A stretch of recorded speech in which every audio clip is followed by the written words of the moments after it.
Hello and welcome to Steven University. This week, I keep doing this week because I'm so used to it. We watched log date 7152, which is the final episode of The Bomb, and a bit of a corker, a bit of a favourite of mine. But before we go any further, Chris, what was it about? Peridot pissing about. Oh, don't do that to me. Don't hurt my feelings. I mean, that's what it was about. So, in this episode, Peridot is going nuts because she's just called Yellow Diamond a clod. Which is so. Yeah. I'd be too. Yellow Diamond seems terrifying. Yeah, she's scared. So Stephen takes her recording device and listens through it, and then we see him listening through it. Over the course of numerous clips, we see her. Basically, her actions have a bit more context. Mm-hmm. We see her looking at ladybirds and learning about human life.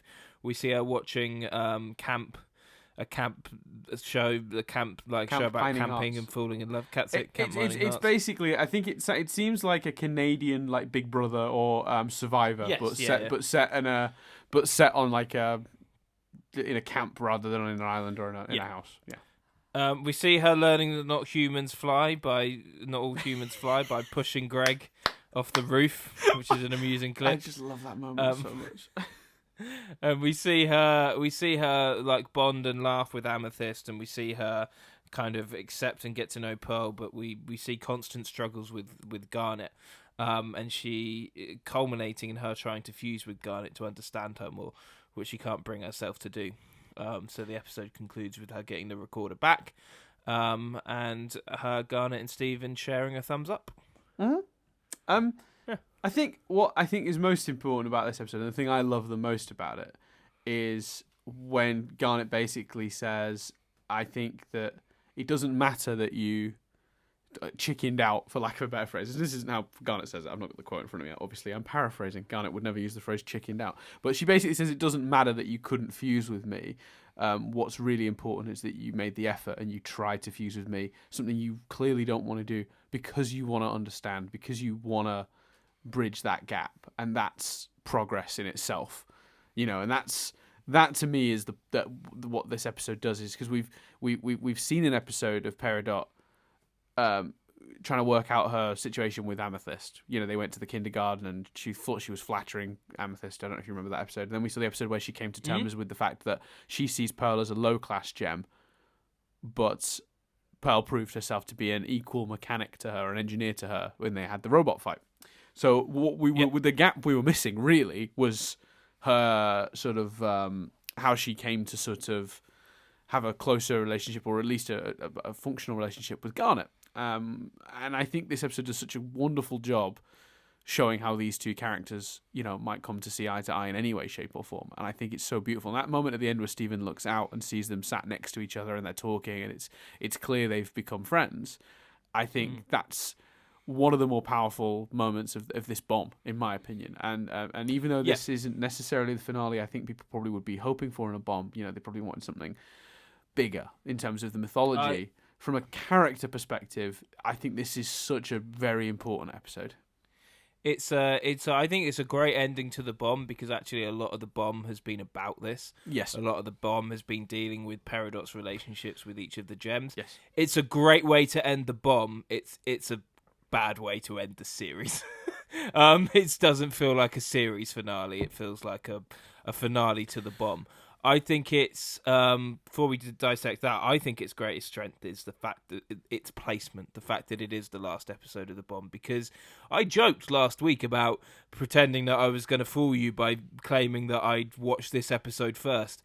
Actually, you probably could do. Like, other than the beginning bit, which is obviously the fact that she is panicking because of what she's just done, the majority of this episode is set before last episode, because we're seeing moments that took place before it. But that's what's so clever. It's like that happens last week, and then they go, and this was planned, because obviously these aired a day apart. They go, maybe people will be questioning her decision and her turnaround, or maybe people won't quite trust her, or something like that. So here is here is some bits that you've been missing, and here are parts of the story that you've not seen, that will add context to what she's done and be entertaining at the same time. I thought that the writing of this show is so intelligent and so strong, and what a great character piece, and just adds context to so much that we've seen over the last 4 episodes. And an outstanding way to end the bomb. I just wish that the series had more episodes after this.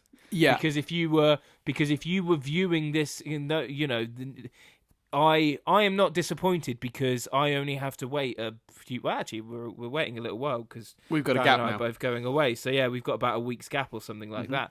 But that's fine, because that's only a week's gap, and that's cool.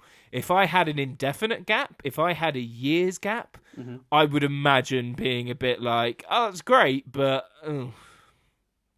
because it ain't Mirror Gem Ocean Gem, and it ain't Jailbreak in the Return. 100%. And this aired January 8th, 2016. The next episode wasn't till May, so there was a good couple of months between this and the subsequent. So I imagine people were torn, to say the least. I assume. And I think that's probably fair. But I will say, credit to Steven Universe's fan base, because I do think, like you, people acknowledge that this is a great episode, and that problem is more a victim of its circumstance than an actual fault on the part of any of the creative team. I get the impression they were not writing it as a finale, therefore, of course, it doesn't feel like one. And I understand that, yes, that's how it ended up, and therefore it has to be judged as such, and therefore the criticism is not invalid, but I think that it is important to understand the context of how it came to end up like that, and that is not necessarily the fault of the writers. So you can there is a certain amount of leeway you can give it, and I do think fans give it that, and I do think it is considered, I think it is correctly, I think it is correct that people, what's the word I'm looking for here? I give it sort of praise, because for the character work. 100%. Yeah, exactly. That's the sentence that eluded me for some reason. So yeah, I think this is a really good one. Particularly love the Greg moment, because it's, first of all, it's when it's clearly the first time Greg meets Peridot, and it's a moment we haven't seen yet, and I mean, it's beautiful. Basically, she observes, for those who don't remember, she observes a ladybug, and notices that it's crawling around, and then it suddenly flies off. And she talks about how the inhabitants of Earth must have the ability to fly.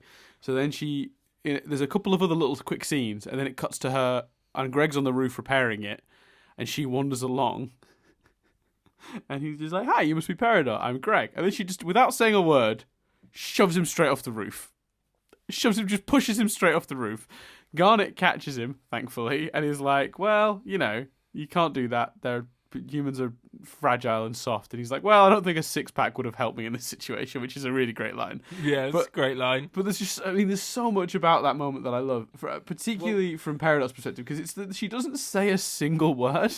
The cleverness for me is that it's the fact that there are scenes in between, because afterwards I thought maybe I was just being thick, but I didn't, until she says, "Not everyone can fly." I didn't get that was what she was trying to do. Like, it just comes across as mean and like really harsh to Greg, and then you're like, what? And then you go, oh, and it's funny, like, and it just like pulls the rug off you a little bit. I really definitely like that. Yeah, because obviously that's a moment I've seen before. It didn't have that effect on me this time, but I definitely the first time around did the same thing, where I was just like, holy shit, that's really mean. And then, she's experimenting. She doesn't get it. Okay, great.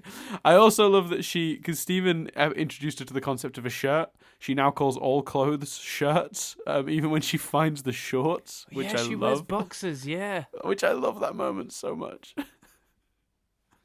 Yeah, because she's just experimenting. She's on Earth. She doesn't really get it. She's just figuring it out, and I love that like filling in those gaps of all these little moments where she sort of interacted with Earth in an amusing way. It just links so many things together. Like it's the roots of this, and I can't remember whether this was part of the bomb, but the roots of this are in When It Rains, and all of that kind of stuff, and. Just it like I say, the context it adds to last week's episode. It's such a weird one in a way, because there's not much to say in a way, other than all of the moments that are just there because it's just going through her dictaphone are really funny and really entertaining, and some of them are quite sweet, like her getting embarrassed when Amethyst shapeshifts into her and stuff like that, and the joke, the so beautifully written joke of him coming back after 3 days of her watching the TV show, and you assume that she has done what we saw Greg and Amethyst do with that other TV show and like watched it all. You assume she's binge watched, and then you discover she's just been watching one episode over and over again for 3 days. Like, that's so well written. It's so funny. Because he says, "Have you been watching all the episodes?" She's like, "There's other episodes," and he's like, yeah, and no. He's just like, yeah, and he just lies and is like, nope. But other than picking on each moment and going, that was great, and it adds great context in this great Garnet stuff at the end. Like, although actually there is one thing that I don't know if you've got any notes, but there is one thing I want to dissect from it. So do you have any other notes, Dan? And then I'll ask my bigger dissecting question. There might be a couple. I didn't. We recorded immediately after watching this. I haven't had a chance to look through the stuff yet, but I would love to hear what your thing is. Do you think that you could make an argument that Garnet being so willing to fuse with her, given the falling outs with Pearl and her big attitude towards fusion, do you think that you could make an argument that offering to fuse just so that she could understand her more, do you think that could contradict it? I'm not even sure it does, but I was that episode came into my mind when she was like, well, okay, let's fuse. I was like, oh, this is someone that might be a villain, and okay. And she's just so willing to fuse. Does that contradict, do you think? It's interesting, because I suppose it depends on what you interpret Garnet's original problem with the Pearl thing was. Because to me, I think Pearl misleading her about the reason they were fusing and lying to be fusing into sort of, and I don't want to, but it's a consent issue, and I don't want to say those words, but it really is. Do you know what I mean? It is a not in today's circumstances. No, I know, but we are recording this just after all the Weinstein and all that stuff 100%. Has just broken out. But I think that part of it is that was misled into a thing that's really intimate and important to her. Yeah, that's my interpretation. So if that's the given interpretation, how intimate and important it is. Yeah, but she's consenting to it. But she's going, I think that's right. That's the difference. Pearl tricks her into doing again, I'm dancing around what my interpretation of her initial angle with Pearl was. But if it's an issue of consent, it's not an issue of consent here. She's on board. She wants to try it. She's happy to try it and help Peridot understand. And to be honest with you, with her future vision, she may even already know that it probably won't happen. Potentially. I also love that she uses the future vision, by the way, to leave a message for Stephen on the recorder. I think that's really adorable. I think that's really nice. Yeah, it's very sweet. And also very clever. Good use of the future vision. But yeah, for me, I think that it's a really interesting question. It genuinely is. And I think you were right to wonder, is she being a bit flippant with this thing she holds dear? But I think the crux of her issue with Pearl was more an issue of consent than anything else, and therefore, if she's on board and happy to do it, then it doesn't. That issue sort of fades a little bit. For me, it was about value, the value of fusing, and that if Pearl could just do it so flippantly and just trick her into doing it and lie about it just for the sake of doing it, as opposed to valuing fusion and it being something that's important and valued. I just keep repeating the word value. And so that made me go, well, is this a valued use of fusion? But if Garnet sees her becoming part of the team, if Garnet feels her coming closer to everyone and sees her changing her mind, then yes, it is a valued use because it would be her getting to know her. Yeah, I think that's it. I think even in a world where she doesn't know for sure if Peridot will go through with it because she can't see quite all the possibilities or can't see with certainty how it'll work out, you're right. I think the value in it, if you're analysing it that way, which is a totally reasonable interpretation of the Garnet Pearl fallout from earlier this season, the previous bomb, I think that the value here is giving Peridot an opportunity to try and understand something she's expressed disdain for. And I think that even if you're basically saying this character could potentially be a villain, this is someone on the edge right now. They don't know how they feel. They're undecided. You know that they could potentially still betray them and turn back and go back to the Diamonds. Yellow Diamond, sorry, the Diamond Authority, whatever that consists of, or could we give? Is there a chance for us to gain an ally here? I think that's a worthy use of a fusion. Yeah, I think that's fair. Yeah. I totally see your point though. It's a really interesting thought, and I think I do wonder how much Garnet foresaw. Like, about whether... I wonder how much she knew. Yeah. Did she know Peridot wouldn't go through with it? Did that make the decision to offer it much easier? I don't know. Interesting, It's difficult, because I kind of begrudge... It's not, not getting at you for asking that question, but I kind of begrudge and dislike having those discussions, because that, in a way, is the problem with a character that's got future vision. You can do too much of, but maybe she sort of... Because I was a bit like that with her catching Greg, like, because did she know? Was she there to catch Greg? Did she know? Did she have a sense? Did she see it? Was it pot luck? Because the fact that she's there makes you not think about the much darker implications of Peridot killing Greg. So I think it's you can go down too much of a rabbit hole with Garnet's future vision, and she foresaw it can be can be a get out cause. Yeah, no, I would 100% agree with that. I'm not gonna lie, I'm not gonna move, but if anyone hears rustling, I'll be honest with you, mate, my feet are cold and I'm gonna put on some socks. Do it. While you were talking just then, I just took my sock off and put it back on. Really? Why? Because do you ever have it when your sock gets all sort of not tangled, but it pulls too much to one side? You don't know how it happened. I don't know how it happened. Oh yeah. But the sock was just like, it was not optimal the way the sock was on. It was like there was slightly too much resistance on the left hand side. I could feel it sort of twisting around my foot, so I took it off, and rather than retwist it and try to figure out where that line lies, I took it off and just put it back on again. Seemed like the easier answer, Chris. I always just leave it myself. I would only take my sock off if there was a hole in it and a toe was just poking out. Fair enough. It was nice to see Opal again, wasn't it? Love Opal. Yeah, very nice. Quick question regarding that, actually, and it's a similar question, I suppose. Considering how difficult it was for Pearl and Amethyst to get on the same page when they first formed Opal, was it a bit too easy here? Does that undermine that slightly? That was one thing that occurred to me. No, not for me, because that would suggest that I don't like to think of them never getting on. Like that, I think that first time was a specific situation that they were in. They were at each other's throats. This was a situation where they were getting on fine. If you view it as they are never getting on well enough to do that, then it casts quite a dark overshadow on their entire time on the. I see, but for me, it's not so much about. Maybe I'm misphrasing it, but it's not so much about not getting on. But it's just that there's such disparate personalities. It's often hard for them to be on exactly the same page, which is why their fusion was so unstable in that episode. But I guess in that episode, it is portrayed more as an argument than an overall such a difference in character.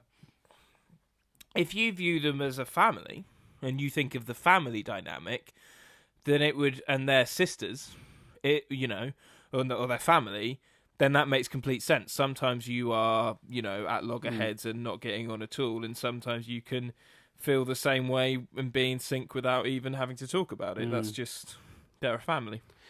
I agree, by the way, with that point. But I'm gonna quickly move on because I've had another thought that as well. I wanted to ask you about. What did you think to Peridot's reaction to Amethyst's overuse of fusion? I found that interesting when I first watched this. Remind me of our reaction. What do you mean? Amethyst switches into Peridot and switches into other things, and Peridot literally says something like, "Do you always use fusion like this?"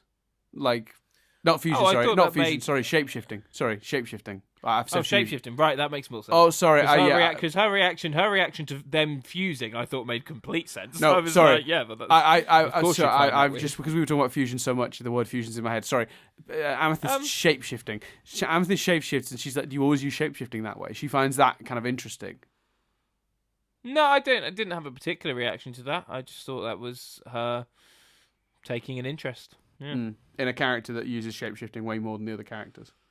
Yeah. I think, but that's just. I think it's because we've long accepted that that's just Amethyst's thing, and that was her. Yeah. I just viewed that as her not knowing that was her thing. Right, and so that, but there's an assumption there then that it's not used frequently or that often on Homeworld because Peridot is kind of surprised by it. Right, yeah, that's true, I suppose. That's kind of, I was thinking about it more in the context because obviously we learn a little bit every episode with Peridot about like what Homeworld must be like when she gives us little hints of what she thinks, and you assume that's part of the culture on Homeworld. Like, so she was very uncomfortable with what she refers to as the perma-fusion.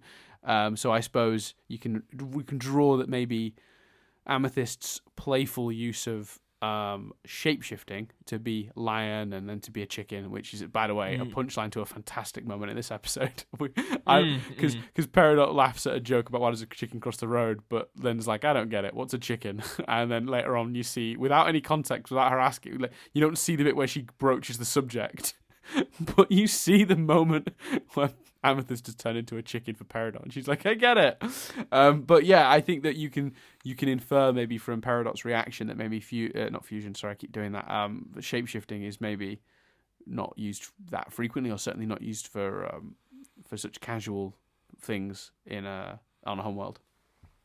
I like that. I like that notion that that's something because she's had more freedom than her kind would have had on Homeworld. That she's experimented and learnt to do that more. Yeah, because that's an interesting point actually. I hadn't even thought of that, but you're right. She's the only gem that hasn't grown up on, other than Steven, who's half gem, half human. She's the only gem that hasn't grown up within that society in some way.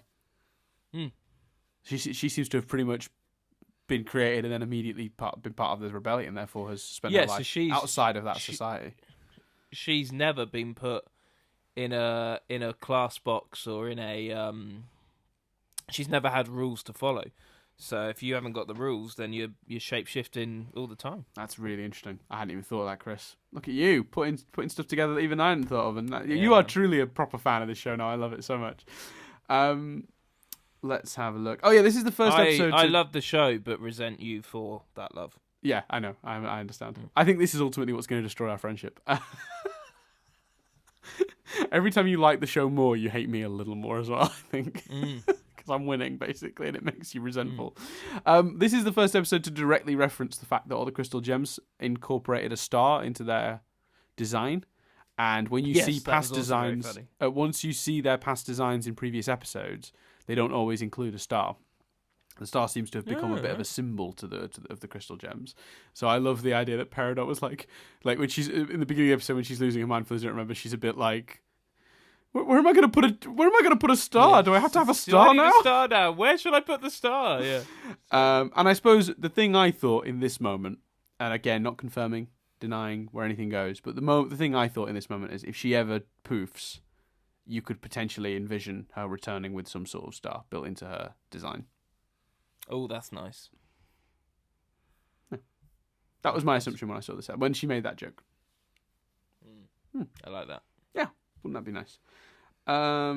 Yeah, so again, nice to see Opal, but what? Please, Opal, speak. Like we haven't heard Opal say a word since we first saw her. Every time I'm like, oh, Opal, I love Opal, and then she doesn't say anything. It's just background stuff. I'm like, damn it. It just bums me out. I hadn't even noticed that. I hadn't even noticed that we hadn't heard her speak. I think it's because I forget who voices Opal, but I believe it's someone famous. I know Nicki Minaj voices. Who does Nicki Minaj voice? Oh my! I'm for those listening, I'm really tired today, so forgive me if I'm being. Which one does Nicki Minaj voice?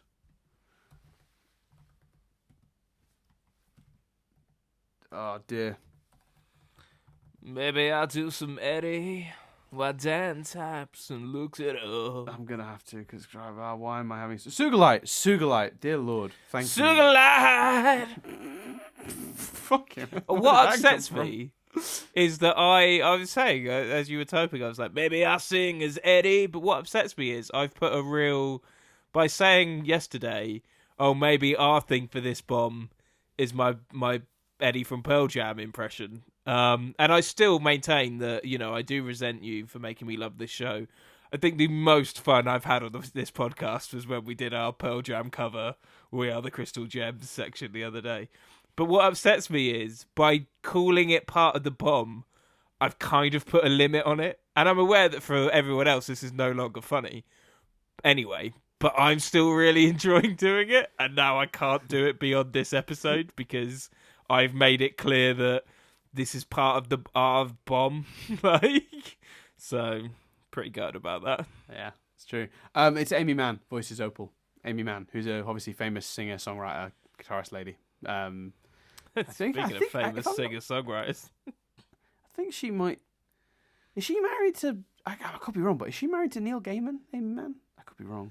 Fucking that is not something I know. I have no idea. Maybe. Anyway, different story. But yeah, so... It would be so weird if I was like, oh yeah, pretty sure she is. So, I don't know. So I know Neil Gaiman's married to. Opal has appeared in like the...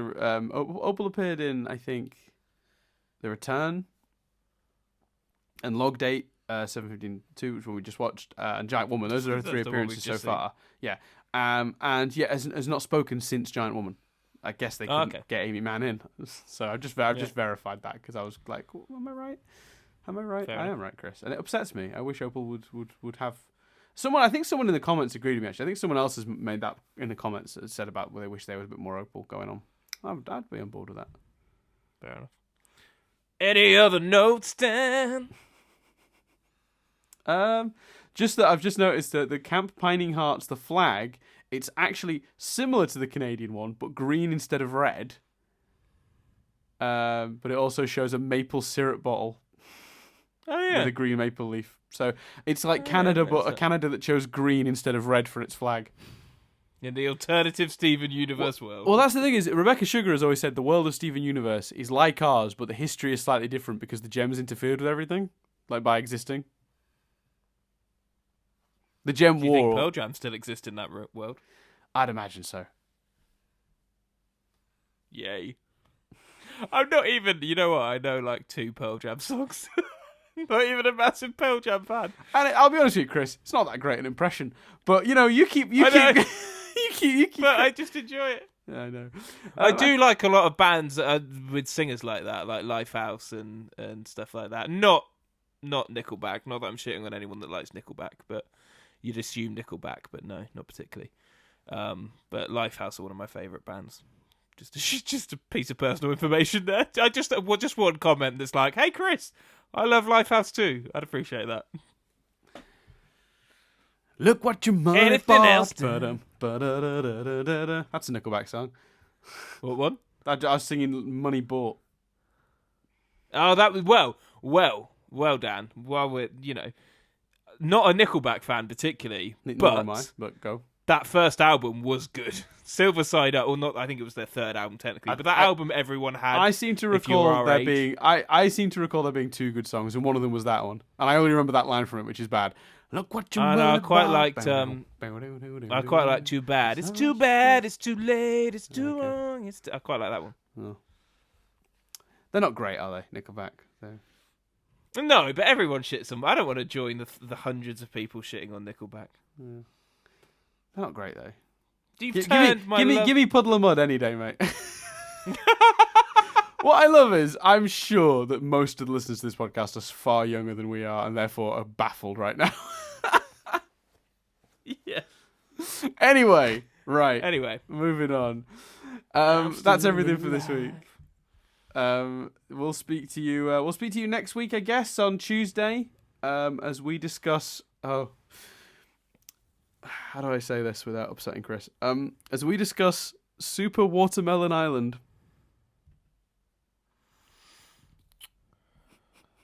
I was having so much fun.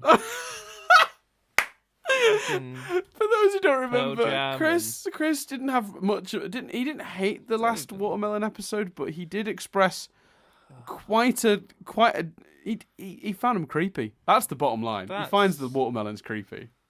That's why I won't be doing Pearl Jam impressions next week, because Pearl Jam impressions require fun and joy, and doesn't sound like I'm going to be having much of that.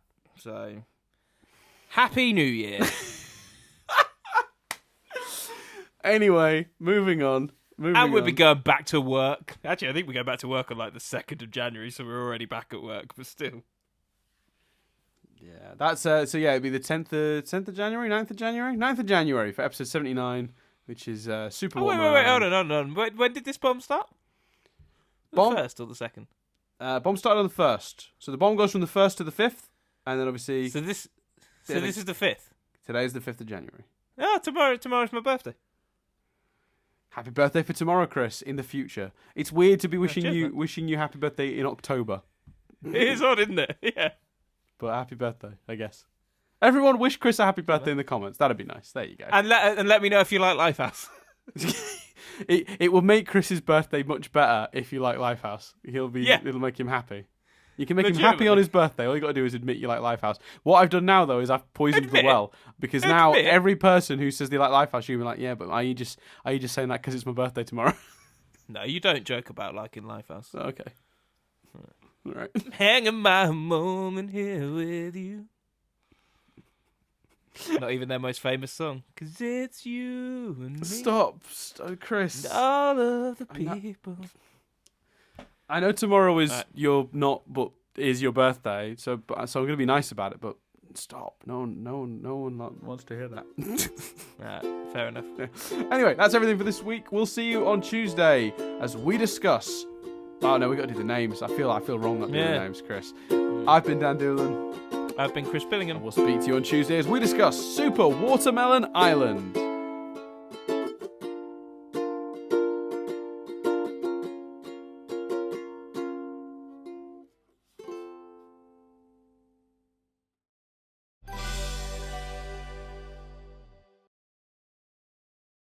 Hello, Dan here, and I'm joined, of course, by... Chris! I didn't know what you were going to do. No, I didn't know what I was going to do either. I like the idea that you're going to become the Matt Damon now. You're like, Matt Damon. Chris! I thought this was really good. Chris! Anyway, this sort of nonsense, this sort of witty banter, if you're enjoying this, guess what? Now you can give us money. It's true. You can. We have a Patreon page. A Patreon page that I am going to pledge right now. Bold, Chris. You ready for this? I'm going to pledge, and if I have to make it just myself, that's fine. But next year, for 2018, there will be one piece of original content on the Patreon page per month. Boom. Per month. Oh, I thought you were just meaning for the whole year, and I was thinking that was ambitious. Per month. It might only be a 5-minute thing. It might, I'm not saying that anything will be substantial. Get better at it, but I look, enough people are doing it that I feel we owe them that. So from 2018 on, there's going to be a January piece of content, February onwards, through all the months. So join us now, support now, get on the train before it blows up. You want to be an early adopter of these things, don't you? That's what they say. Yeah, you want to be able to tell your friends, I was a patron of Nothing But Static early, and your friends will go, what's Nothing But Static? I was on the ground floor of that success story. But feel free. It's one of those things where we don't mind if you don't, but it's nice if you do, because it helps us cover the server bills. And that's pretty much it. It's a massive help. If there is an amount you would have paid to have this, or if there is, an amount you wouldn't notice going missing, it would be amazing, and we would be so grateful. And there will be stuff going on it. As Dan said, it's not 100% clear what it is yet, but you will be getting some exclusives, and you will genuinely be helping us. It makes a huge difference. At the moment we operate at a loss. It'd be nice to operate evenly. We don't want to make money off the podcast, but we'd like to not be losing money doing it. Yeah. So yeah. So anyway, that's everything. So I don't know if I'm putting this at the end or the beginning of a podcast, but either I hope you enjoyed the podcast you just heard, or enjoy the podcast. I think put it at the beginning, because otherwise, would they pledge after listening to that shit? Sorry, and thank you.